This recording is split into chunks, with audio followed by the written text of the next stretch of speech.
All right, what's going on, guys? Welcome to the Angelo Carlos podcast. Today's episode is about how to reinvent yourself. And the reason I make this episode is because a lot of our guests in their careers, they've done some amazing things. But you're gonna start realizing in life, in your career, in whatever you're passionate about, you're gonna always have to reinvent yourself and become a better version of yourself within your life and your career. Why do I say that? Right? For me, I've had to reinvent myself several times, right? I went to school as a biology major, realized I didn't want to become a doctor, wanted to learn business, so I had to learn business, and I had to learn technology because I really wanted to be in tech, right? I really wanted to go to work at Google. So I had to reinvent myself and become a different person, a better person, a more advanced version of myself in order to kind of achieve my goals, right? A lot of us, when you're in school, you get a major and then you'll major in that major. For me, it was biology. And then you'll think you're pigeonholed into that specific career for your whole life, right? And I say this because this is what happened to me, right? I thought because I was majoring in biology, I would have to follow that life or follow that path of my certain major. I thought I was going to have to become a doctor, have to become a dentist, and that is my path just because I went to school and learned that specific trade. But it's not true. I'm a living testament of that. And I'm a living testament of you need to kind of always reinvent yourself. So went to school, majored in biology, figured that I wanted to learn business.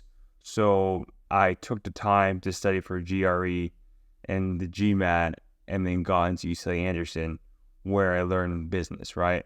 Knew nothing about business prior to coming in. Worked a few roles in business, but that's because I studied it, right? So while at UCLA, I took a whole bunch of finance and business classes to learn how business works, right? Realized, okay, I don't want to get into some things like investment banking. I want to get into tech, right? So I learned everything I can about technology, learning basic things about coding, as well as how to look at businesses from the tech sector, right? At UCLA, I applied to Google, got into Google, started working at Google as a PM on the data center side of things, right? And this is where another rebirth, another version of me was born, where I had to reinvent myself to learn about data centers, right?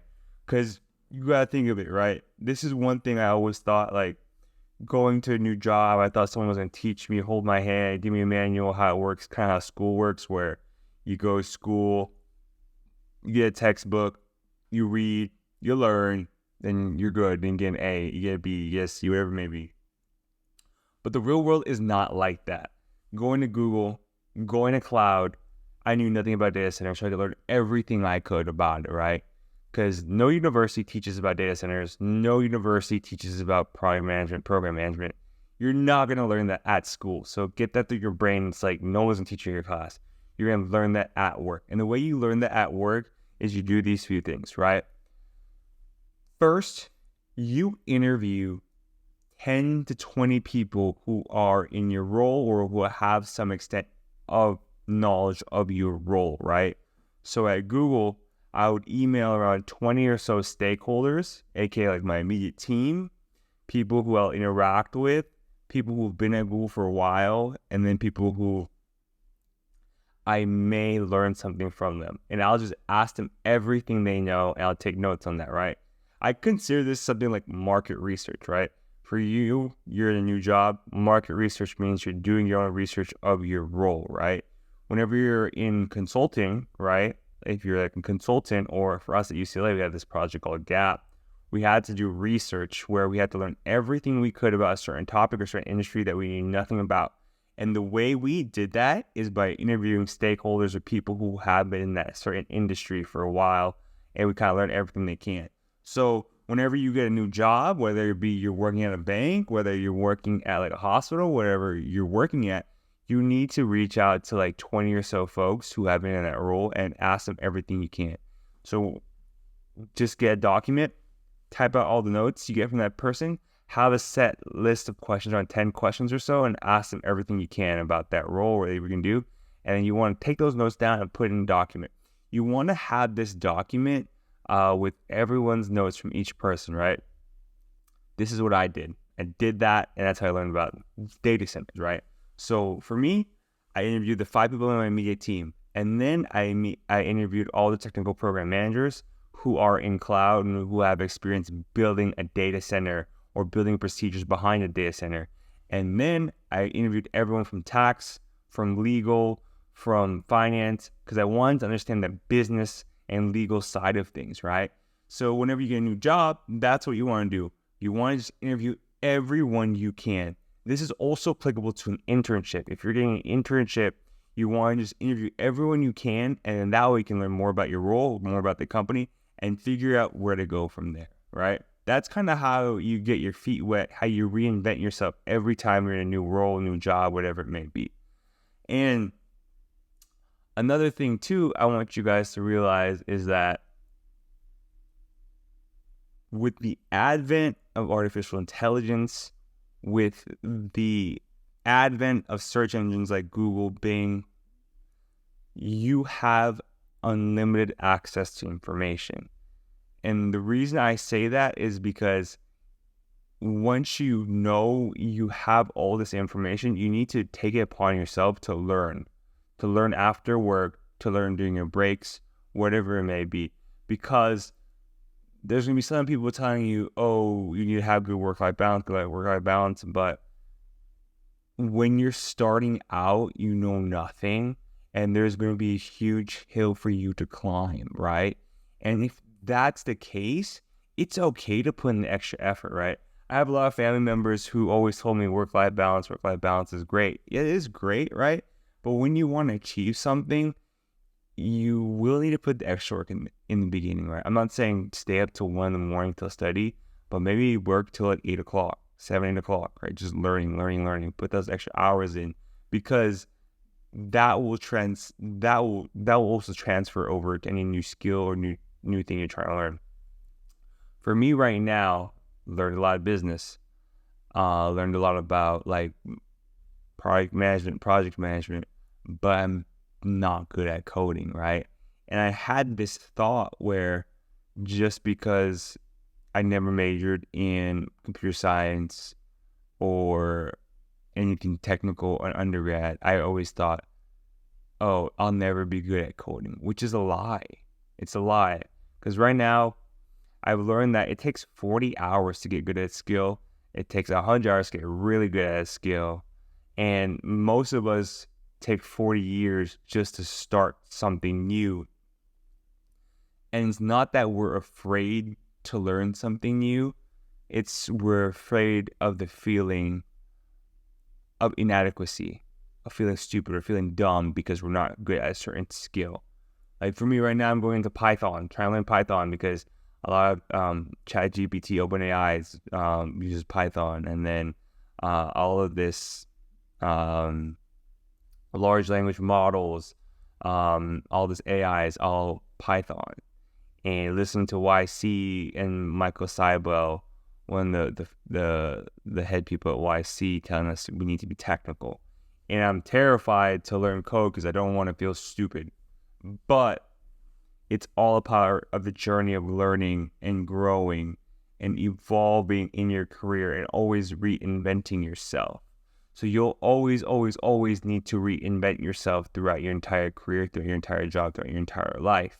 In whatever major you are, whatever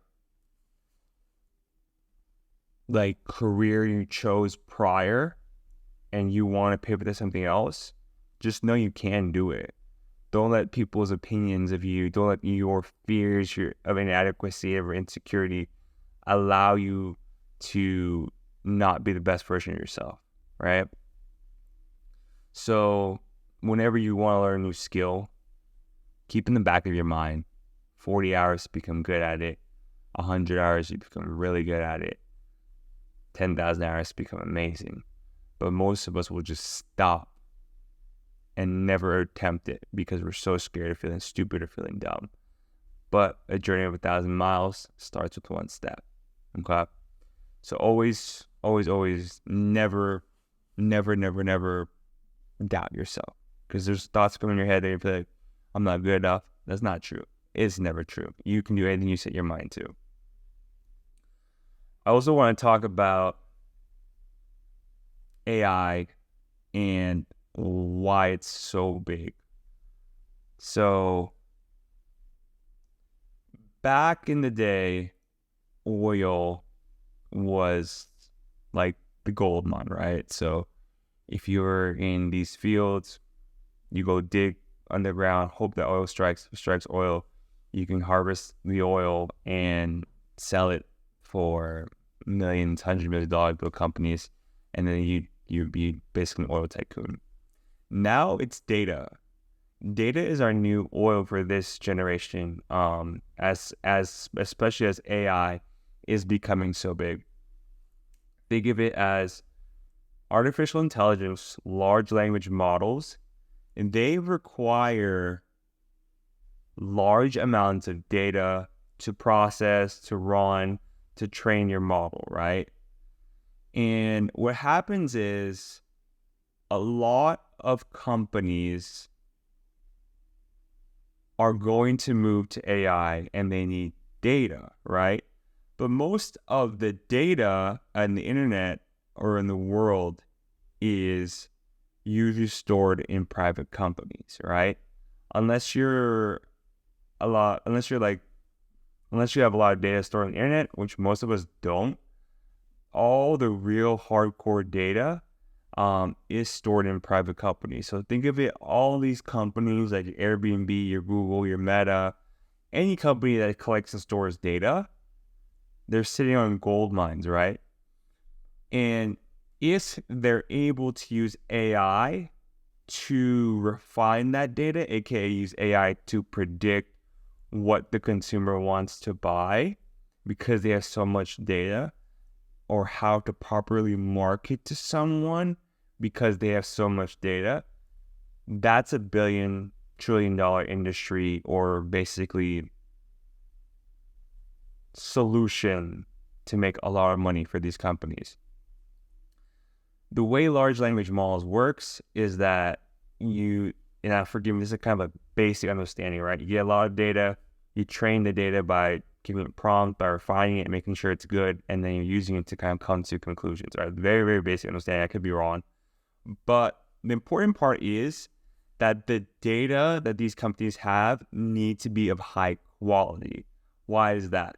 This is because if you train an AI or like a GPT on bad data, you're going to get bad outputs. You're going to get improper conclusions, right? So what you need to do is you need to make sure this data is clean so that way you're more able to predict certain outcomes, right? And companies like Scale AI, Surge AI, they are seen as like a refinery. Imagine if you're an oil refinery, right? You give oil to the refinery, they make it pure so that you can use it for your car, right? So Scale AI, Surge AI, they get the data from those big companies. They refine the data and make sure it's properly labeled. Labeling is what the refining process is.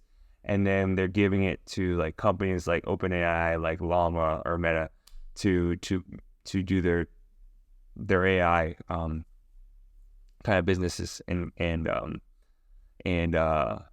so forth, right? So there's a huge market for data labeling, right? Making sure you have clean, proper data. And that's kind of where data is going.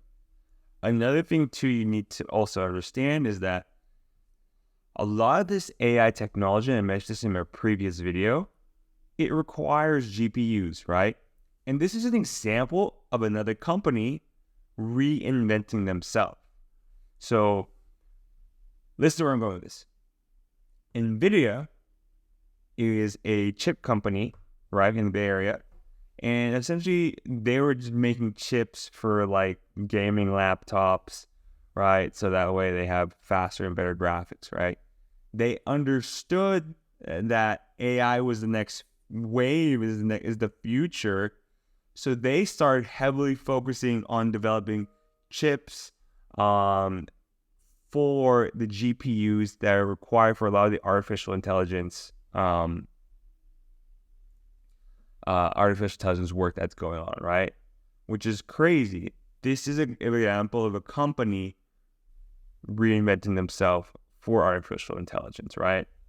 So that is a way of reinventing yourself. But that's why I'm also understanding that there's this huge kind of economy with artificial intelligence when it comes to hardware, when it comes to the data itself, right?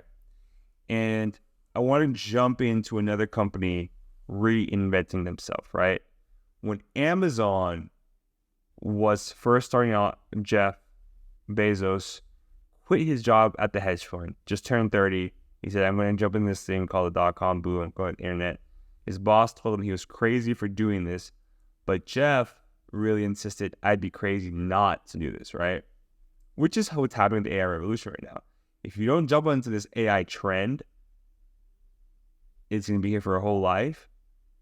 You're missing out, right? Learn what you can, go on Google, research as much as you can, and build something.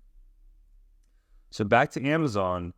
Amazon started as a online bookstore for people to buy books, www.amazon.com, during the internet boom, right? They're doing well. And then they had to pivot to become the everything store, right? So when they pivoted to become the everything store, meaning that they basically are an online website that sells everything. You can go to Amazon.com, 2-day shipping, whatever it may be, right? But they pivoted again and went to TI.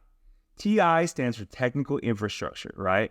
And that is where most of Amazon's market capture, market value, that's where most of the investing stock price is value into, is the technical infrastructure in Amazon. Isn't that crazy how a company had to reinvent themselves 2 times, and now they're on their third rendition as a technical infrastructure data center company at AWS, Amazon Web Services. Amazon Web Services basically is like a whole bunch of data centers where they house the internet, right? This is how the internet works, just through data centers. And Amazon was the first company to do this because you need cloud storage and everything's all through data centers. So Amazon, most of its value came from AWS, right? So that's an example of a company constantly reinvesting itself. And most investors, when they're investing in Amazon, they didn't realize that a lot of the value is going to come from AWS. So constantly reinventing yourself, learning about the trends, the future, right? And the way I mean that is like, you need to look at data as the technical infrastructure of the artificial intelligence generation, movement, whatever it may be, right? Right. The reason I say this is because at Cloud, Google Cloud, realized that technical infrastructure, TI, data centers are the backbone of the internet. So that's never going away, right? And it's such a big business that Google is losing money, tons of money, but they keep reinvesting in TI because they know that it's going to be huge, right? That's why ChatGPT, OpenAI partner with Microsoft because they got Azure credits, so that's where they can host a lot of their AI stuff on the Azure and data centers of Microsoft, right? That's why it's so important, like technical debt. And then right now, data is our version of technical infrastructure for artificial intelligence, right? Because the more data you have, the more accurate your model is going to be, the better you can train it. And then the more accurate the data is, the more accurate your model is, right? That's why companies like Scale AI, Surge are focusing so much on data labeling for artificial intelligence and data, right? So all of these companies that are going to move on to this AI side of things, they're standing on a whole bunch of data, right? And this is their oil, this is their gold mine that they just need to learn to refine and make better so that way they can make accurate predictions for their companies, for their, to kind of grow in this AI wave, right? So look at it as artificial intelligence is here to stay. We have several opportunities right now, right? Opportunities in the hardware side. I think most of the hardware side is through NVIDIA, and they're using TSM, which is a Taiwanese microchip company, to help build a lot of the hardware for them, right? That's the hardware side of things. When it comes to data refinery, and kind of making sure data labeling is correct, Scale AI is leading the way there. And then we have like the end road where it's like the B2C, B2B, which is business to customer, business to business, where you're actually seeing artificial intelligence being used by certain businesses or certain consumers. And that is your Bard. That is your Chat GPT. These are what you're actually seeing the end kind of end user interface of it, right? But you have all these things in between that have to go into it, right? And keep in mind, we're only in the first or second inning of this AI, which is crazy. And if you want to jump into this, learn how to code. If you're still in college, major in computer science. If you're out of college, go online. Learn everything you can about large language models. Sign up for boot camp. Learn how to code through boot camp, or even do free code academy or free code camp, and learn about how to code. That way you're more aware. I was listening to Brian Johnson. He's like the former founder of Venmo, or he bought Venmo and sold it to PayPal. And he was saying how physics, math, and computer science or coding is the language of the future, because technology will continue to disrupt society and continue to be here no matter what, right? So if you're very into business, you're very into technology or the future of the world, coding is here to stay, right? As well as artificial intelligence. So don't be afraid to step up the plate and learn about these new terminologies, learn about these new things, because this is our future. This is where the world is going. For me, I want you guys to understand that you will always need to reinvent yourself. This is kind of what stuck with me, or I know I mentioned this in the beginning, but you need to think of it. When Bill Gates was in school, he didn't have an integrated development environment, right? He didn't have all these tutorials. He didn't have anything. All these new languages came up recently, computer language and JavaScript, right? So for someone like Bill Gates, he had to always constantly learn new technologies, learn new languages, as he kind of grew his career, as he kind of grew Microsoft, right? Engineers at Google, at Meta, all these big tech companies, right? Usually they go to school, they learn about C#, C++, or all these Java, all these languages, right? But then when you get to work, they have to learn something completely new. And they are able to reinvent themselves every time there's a new project, new language, new ask, new whatever it may be, right? So for you guys in your career, learn and be okay with failing. Be okay with not knowing what to do, but be comfortable with progressing, with failing, feeling stupid. It's okay. It's okay. It's okay. It's okay. I wish someone told this to me, because at Google, I feel so stupid being around so many smart people, thinking that everyone was born this genius. Everyone was from Harvard. Everyone was from MIT. Everyone was from Stanford. And I felt like an idiot because I wasn't as technically capable as them, or I wasn't business as sound as them. I wasn't eloquent as each of these people. But as Steve Jobs says, when you kind of get into these companies, you start realizing that the world that was built around you was built by people no smarter than you or I. What does that mean? The computer that you see in front of you, the plane you rode on, the car you drove, the food that was created, whatever it may be in this life, someone who's just like me or you, no smarter, created it because they just put some time and effort into it, right? So you can honestly do anything you set your mind to. Don't ever forget that, right?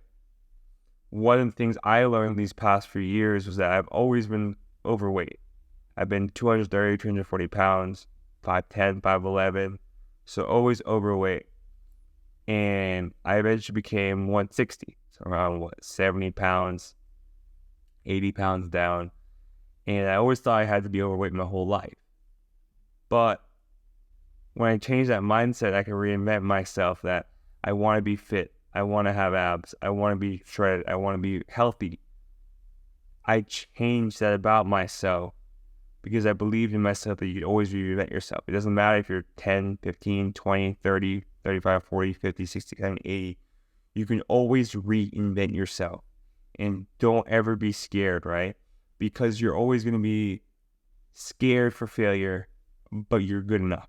You're good enough, you're good enough, you're good enough, right? My whole life, I thought that I needed to work at Google. I needed to go to UCLA to kind of validate myself as smart. But in reality, I've always been smart. I've always had the drive, the dedication. It was always inside me, and similar to what's inside you, where you always had that drive, the dedication. If you really wanted to become someone, set your mind to things, and honestly adapt and change and constantly reinvent yourself throughout your life. I was listening to a story about Brett Taylor.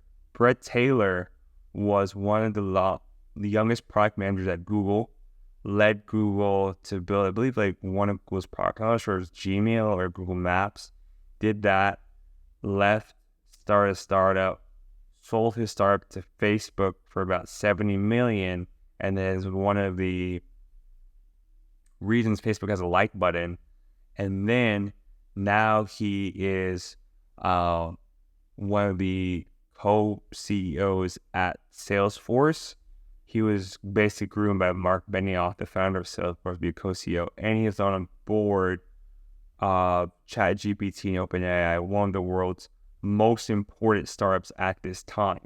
This is an example of someone constantly reinventing themselves, going from a product manager, then to a founder, then to a co-CEO, then to a board member for AI, right? And you need to think of it like when Brett was in school, a lot of the technologies that he learned at Stanford were probably not taught or the same as what was being done at Google or at Meta or at his startup. You just constantly learning, growing, going to Google, watching YouTube videos on how to do certain things to reinvent yourself and learn a certain new skill or new task. Because as we said in the beginning, it only takes 40 hours to get good at a skill, 100 hours to get really good at a skill, 10,000 to be amazing, right? But most of us don't start because we're so scared of feeling stupid or inadequate, right? So that's an example of someone constantly reinventing themselves. For me, overweight, wanted to lose weight, had to start believing in myself, losing 10 pounds, 20, 30, 40, 50, 60, 70, until I'm at my weight right now, constantly reinventing myself. For my career, realizing that I wanted to get into business technology, even though I was a biology major. I learned about Krebs cycle. I learned about chemistry. I learned about biochemistry. Never used any of that in my career. And I'm proud to say that I've honestly reinvented myself.